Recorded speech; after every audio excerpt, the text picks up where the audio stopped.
Go ahead and take your arm and stick it behind your back, right? When somebody has their arm behind their back, if we lift their hand up behind their back, it causes shoulder pain, right? To the point where they have an injury if we continue to rise. As we lift up, if we separate their wrist off of their back away, also creates pain in the shoulder. So it's not just up their back, it's up and away off their back, creates shoulder trauma.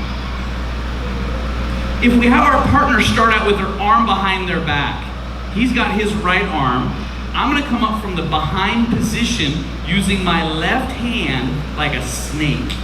The left hand is gonna snake underneath his arm. This is what gets his arm off of his back. And it continues to climb until his hand is on my elbow. Now the blade of my hand is gonna come into the crease of his elbow on the back side.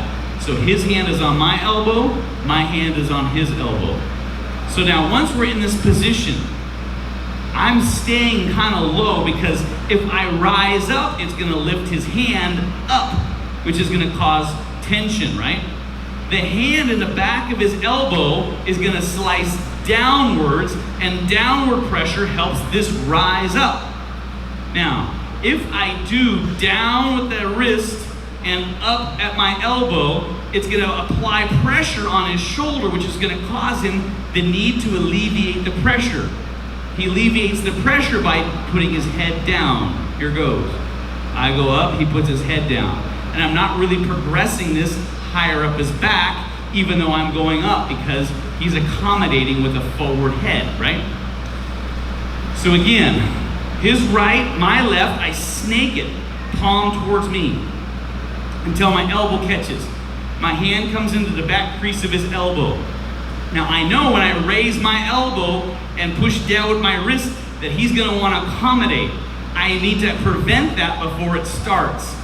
One option, grab the hair. Make it hard for them to lean forward because you're restricting it with hair. The other is cup the shoulder and prevent them from leaning forward by holding the shoulder. Another option is to hook around the neck, yeah? These are three primary gripping restraints so that when I apply the shoulder pressure that he can't accommodate, he's gonna have to give me the tap, tap, tap to let me know that it's on. We call this the hammerlock because my motion is that of me swinging my hand like a hammer into position. Okay? So now we know where we're aiming, we know where we're headed. Now we need to know how to get there. Would you be on this side? So we're gonna do it from a shoving movement. So if somebody Dustin takes his right hand and he goes to shove me in the chest maybe this way. This is the situation we're gonna deal with. So as his hand extends, I wanna take my corresponding side, which is my left, I just wanna come down on his arm. So as he pushes, I come down on it, okay? The free arm is gonna come from the top. It's gonna dive down from the sky. I'm gonna hook the back side of his elbow where it bends. And together, my arms work as a team to bend his elbow. Let's take a look again. Come down, bend the elbow, and I'm gonna walk behind him. I'm gonna move you instead of moving me. I'm gonna walk behind him and then turn my wrist over and have the wrist find the crease of the elbow. That puts me right into the hammerlock.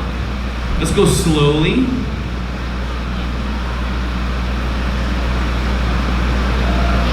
Could you come from this angle? We'll go a little smoother. And maybe from this angle.